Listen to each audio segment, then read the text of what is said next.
How's it going, guys? Happy holidays. I hope you guys had a fantastic Christmas. I'm sure I did. Anyways, today I'm going to be talking about some secret SketchUp hacks that everyone must know. Some of you might know these hacks already, but for those of you who do not know, I'm going to impart this very useful knowledge upon you guys to help make your SketchUpping life a little bit easier. So the first hack I'm going to teach you is not really a hack, it's more of a tip or like a guideline. You know when you're saving in SketchUp and then it takes like 1,000 years for it to completely save, and then your laptop runs out of battery and your SketchUp hasn't been saved yet. So all your progress for the last 3 hours just evaporated into thin air. This is for the guys out there who has this problem. I got you, fam. Okay guys, so in order to greatly reduce the saving time of our SketchUp program, we are going to save into a blank screen. So when I say blank screen, your model window should be blank, like so, instead of being like this where it's all cluttered and stuff, because there's something about having too much model assets in your program window that makes SketchUp save for 1,000 years. So instead of saving it here, we are going to save it in a blank area like so. You could point your camera to the sky and save it right there. So to prove that this hack works, I'm going to time how long it takes for SketchUp to save when you are in this window state where there's a lot of things happening. And then after that, I'm going to time how long SketchUp would take if I save it in a blank window like so, if the camera is pointing at the sky, right there. So for that, I'm going to create another scene where no asset, face, or line of the model could be seen. So a completely blank window, right so. And let's just add a scene right there. Create scene. Okay, so we have our scene number 1, which is full of model thingies and lines and assets and faces. And then we have scene 2, which is a completely blank screen. So scene 1, let's bring up our timer. Timer starts now.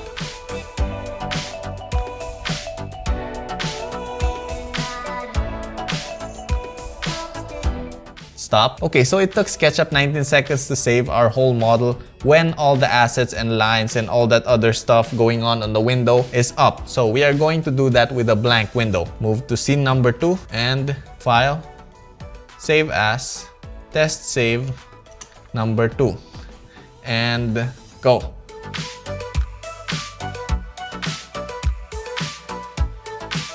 Time. Okay guys, so it took SketchUp 15 seconds to save our whole model when you are in a blank window. So the results prove it. It is faster to save with a blank screen than having it save in a screen where there's a lot of things going on. So 4 seconds might not seem like a lot, but that is basically around 25%. So 25% is a huge time reduction.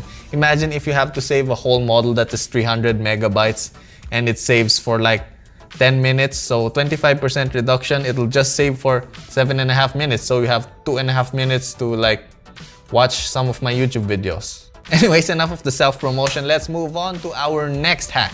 Okay guys, so the second hack is what I call multiple sections hack. So basically it's pretty self-explanatory. You use this hack to like section something multiple times. Actually, not multiple times, just a maximum of 2 times. So for this particular hack, I'm going to make a modern cave, and by modern cave, I'm gonna just make like a cube with a hole in the middle. And boom, a modern cave. So in order to section our modern cave twice, we are going to make it into a group. So click that, right click it, and make group. Now all you gotta do is bring down the tools panel, select section plane, and section it outside of the group. Now, after that, go inside the group and then section it again. And boom! There you go, multiple sections. I should have just called this hack Insection, because you know, Inception, it's a section within a section. So it's like Inception, but I replaced Inception with section. Anyway, moving on to our third hack. Okay guys, so the third hack is what I call smooth circle hack. So you know when making a circle and you can see those jaggedy edges, this is not really a circle because it has many sides, and when you render this is gonna look like some sort of weird 3D model thing.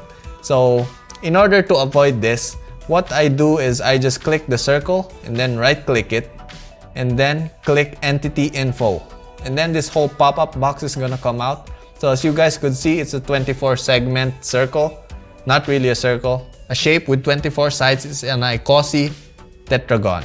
Is that right? Yep, icosahedron. The more you know.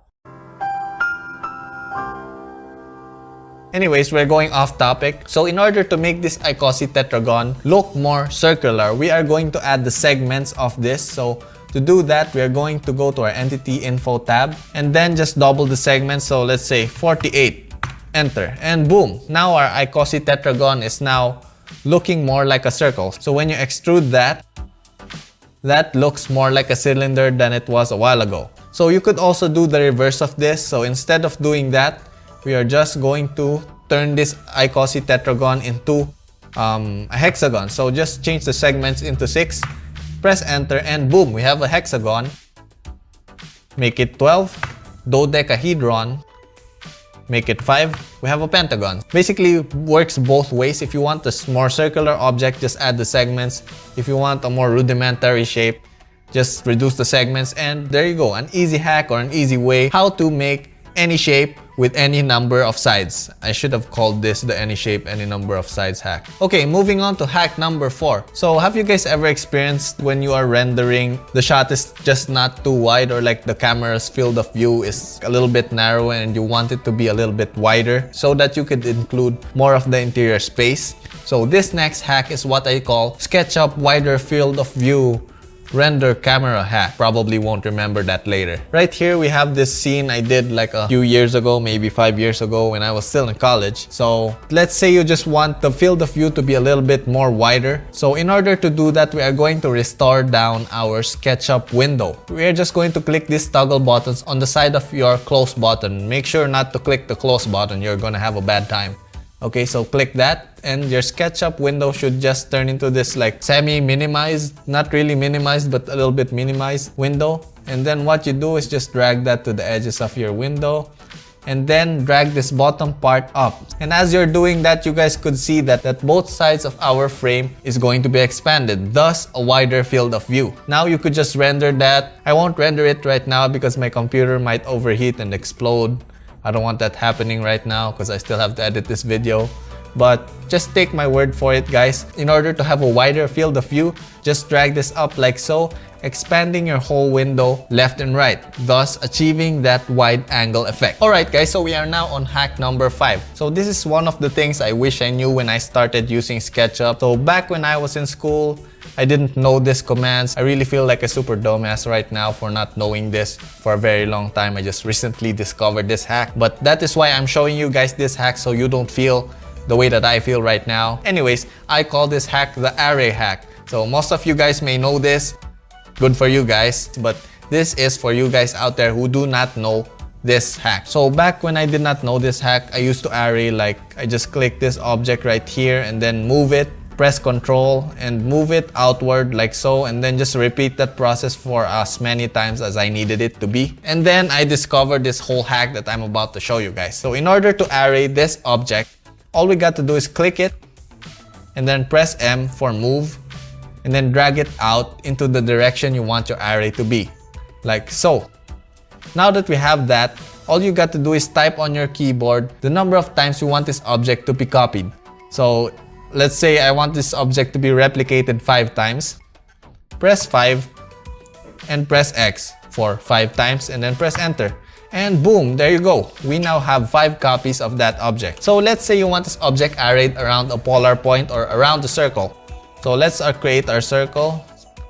Let's do a center point right there. Then make a circle. Now click this object and then click on the rotate tool. Now let's click on the center of the object and then while pressing Control, drag the object outward into a certain angle you want it to be arrayed upon. So let's say 30 degrees. And then let's just replicate the object 5 times. So press 5x, enter. You could change whatever number you want by pressing the number and adding x to the end of it again. So let's say I didn't want 5 objects, I wanted 7. So press 7x, enter. I don't want 7 objects, I want 4 objects. Press 4x, boom. I don't want 4 objects, I want 8. 8x, boom. If your classmates do not know this, guys, show it to them and blow their minds again.